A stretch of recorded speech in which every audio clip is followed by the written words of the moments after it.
नमस्कार, हिंदी एजुकेशन में आपका स्वागत है। मैं सुनील कुमार। आज हम कुछ महत्वपूर्ण सूचना देंगे जो जीआईसी शिक्षक भर्ती एलटी ग्रेड से समकक्षता अहर्ता हटा दी गई है और हमारे उत्तर प्रदेश नए आयोग में नियंत्रक देवेंद्र जी परीक्षा नियंत्रक आ चुके हैं, जो उनसे महत्वपूर्ण सूचना देंगे। चलिए देरी ना करते हुए शुरू करते हैं। जीआईसी शिक्षक भर्ती के लिए समकक्ष अहर्ता हटा दी गई है। तो ठीक है, इसमें समकक्ष अहर्ता हटा दी गई है, जिससे जो है परीक्षा बहुत दिनों से रुकी हुई थी और सभी विद्यार्थी हमारे जो चयनित हो चुके थे तो शिक्षक एलटी ग्रेड में, उनको अभी नियुक्ति नहीं मिल पाई थी और अगली एलटी की परीक्षा कराने के लिए दिक्कतें आ रही थी। तो ये समकक्ष अहर्ता जो है, ये समकक्ष ही हटा ही दिया गया है। अब आपको ये समकक्ष जो हम यहाँ पर आपको दिखा रहे हैं, ये हटा ही दिया गया है कि अब कोई भी नया विज्ञापन निकलेगा तो इसमें आपको कभी विज्ञापन में समकक्ष देखने को मिलेगा ही नहीं। जैसे कि मान लीजिए अगर कोई विज्ञप्ति निकलती है तो उसमें स्पष्ट रूप से आपसे कह दिया जाएगा कि आप बीएड किए हुए हैं तो इस फॉर्म को भर सकते हैं। या फिर एलटी ग्रेड में समकक्ष अहर्ता ऐसे नहीं लिखेगा कि आप इसमें से जो समकक्ष होगा, तो ये हटा दिया गया है। ये सबसे बेहतर काम किया गया है। बहुत दिनों से ये बहुत उचित काम हुआ है, जिससे समकक्ष ढूंढते ढूंढते लोग जो है विवाद में फंसा हुआ। वैकेंसी कब तक एलटी ग्रेड 2018 से अब तक आई नहीं और जो लोग चयनित हो गए हैं उनको भी दिक्कतें आ रही हैं। तो ये बहुत ही बेहतर हो गया कि ये समकक्ष हटा दिया गया है। अब ये आपको विज्ञप्ति में लिखा नहीं मिलेगा कि समकक्ष अहर्ता, मतलब उससे संबंधित जो आपके पास डिग्री हो वो लगा दे। तो ये हटा ही दिया गया। अब क्या होगी, कौन सी डिग्री होगी, कन्फ्यूजन बहुत ज़्यादा थी, तो ये हटा दिया गया। आप सीधे सीधे लिख दिया जाएगी कि जो अगर टीजीटी की वैकेंसी है या तो एलटी की है।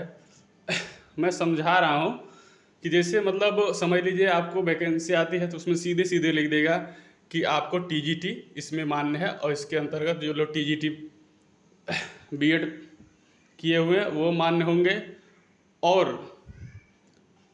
आप स्नातक पास होंगे। ये सीधे सीधे लिख दिया जाएगा कि आप बीएड वाले ही इसमें फॉर्म डाल सकते हैं। ठीक है, ये लिखा रहेगा। या फिर सीधे समकक्षता, ये नहीं कि समकक्षता, इससे समकक्ष अहर्ता हो, मतलब इससे संबंधित जो डिग्री हो, ये हटा ही दिया गया। बहुत बेहतर काम हुआ है। ये सरकार ने बहुत ही अच्छा काम किया है।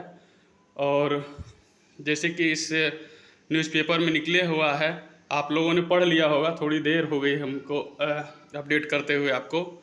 फिर भी फ़िलहाल अगर इस चीज़ को स्पष्ट कर दिया गया है कि समकक्ष अहर्ता स्पष्ट ना होने से ये वर्षों से रुकी भर्ती यूपी पीपीएससी से स्वीकृत बाद शुरू होने चयन प्रक्रिया। ठीक है, जैसे इसमें दिया है राजकीय इंटर कॉलेज सहायक अध्यापक और प्रवक्ता भर्ती के लिए समकक्ष अहर्ता का विवाद सुलझ गया। ठीक है, अब अहर्ता से समकक्षता हटा दी गई है। शिक्षा निर्देशालय ने अहर्ता विवाद को सुलझाते हुए उसे स्वीकृति की उत्तर प्रदेश लोक सेवा आयोग यूपी पीपीएससी को भेज दिया है। ठीक है, तो ये सबसे बढ़िया जानकारी है और सभी जो भावी शिक्षक हैं उनके लिए बहुत बेहतर है। और आप लोग अब एलटी ग्रेड की वैकेंसी जो है जल्द ही अब आ सकती है, क्योंकि ये समकक्ष अहर्ता हट चुकी है। 2018 से अब तक कोई वैकेंसी नहीं आई तो अब आ सकती है। इंतज़ार, कुछ उम्मीदें बढ़ गई हैं, ख़त्म हो रहा है कि हम अब एलटी की वैकेंसी देख सकते हैं। चलिए आगे आज की खबर बताते हैं। आज के अखबार में, आज के ही कल के अखबार में ही दिया था कि शिक्षक भर्ती परीक्षा नियंत्रण जो है उत्तर प्रदेश, ठीक है, इन्होंने पद संभाल लिया है कल शुक्रवार को ही। देखिए इसमें दिया है, उत्तर प्रदेश शिक्षा सेवा चयन आयोग के प्रथम परीक्षा नियंत्रक देवेंद्र प्रताप सिंह। जहाँ पर उचित है मैंने वहाँ पर जो है आपको देवेंद्र प्रताप सिंह ने शुक्रवार को कार्यभार संभाल लिया। उसकी इस पद पर 3 माह के लिए, इस पद पर जो है ये 3 साल के लिए नियुक्ति हुए हैं, ठीक है। और ये जो है देवेंद्र प्रताप जी को सितंबर 2023 में ही 23 सितंबर को ही ये आदेश दे दिया गया, सितंबर को ही जारी हो गया था, ठीक है। और ये असिस्टेंट प्रोफेसर टीजीटी पीजीटी की भर्तियां जो अभी नहीं हो पा रही हैं, परीक्षाएं नहीं हो पा रही हैं, अब उम्मीद है कि कुछ जल्दी ही हो जाएगी। और जो लोग बहुत दिनों से तैयारी कर रहे हैं अब वो लग जाएं। और सही समय है, अगर आपको मान लीजिए दिसंबर में नहीं पेपर हो पाता है तो फरवरी में होगा, फरवरी मार्च में, तो आपके पास अब समय कम भी है।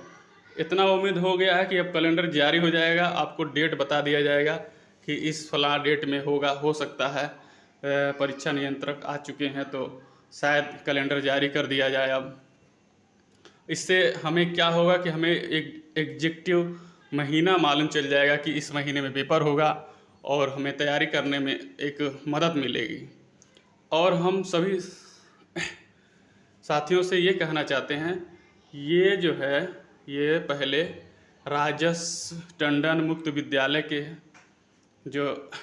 के देवेंद्र प्रताप सिंह शिक्षा सेवा चयन आयोग नियंत्रण बन गए हैं, ठीक है। पहले ये राजस टंडन मुक्त विद्यालय के हैं, ठीक है।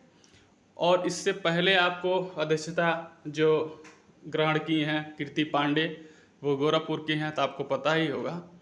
मैं अब ये कहना चाहता हूँ कि अब समय कम है, अब कभी भी परीक्षा कैलेंडर जारी हो जाएगा, डेट जारी हो सकता है। पर अब आप थोड़ा ही पढ़ें, कम ही पढ़ें, मगर 4 घंटे की जगह 2 ही घंटा पढ़ें, मगर रेगुलर पढ़ें और लग जाएं। परीक्षाएं कभी भी कराई जा सकती हैं। और आपका ये मोटो होना चाहिए कि हमारा सिलेबस पूरा हो और हम परीक्षा के समय में आने वाले 1-2 महीने से पहले से हम रिवीजन कर रहे हों, इस मोड पर हों, तो समझिए आपकी परीक्षा सफल होगी और आप सक्सेस होंगे और एक पद आपके लिए निश्चित रहेगा, सुनिश्चित हो जाएगा। और साथियों, अगर आपको ये वीडियो अच्छी लगी हो तो लाइक शेयर करेंगे हिंदी एजुकेशन चैनल को। और ये सूचना आपको अच्छी लगी हो तो लाइक शेयर करेंगे। और मेरा नाम सुनील कुमार है। मेरा ये चैनल अभी नया है, इसलिए थोड़ा समय मैं इसमें नहीं दे पा रहा हूँ। मैं उम्मीद करता हूँ कि आप लोगों के लिए अपना समय दे पाऊँ और आपके दिल में अपनी जगह बना पाऊँ। तो वीडियो अच्छी लगी हो तो लाइक शेयर करेंगे। धन्यवाद आप सभी को मेरी वीडियो देखने के लिए। पूरा वीडियो देखें और सही सूचना और सही चीज़ें जानें। इस चैनल पर सही ऑथेंटिक चीज़ें दी जाएंगी, ठीक है। नमस्कार साथियों, धन्यवाद।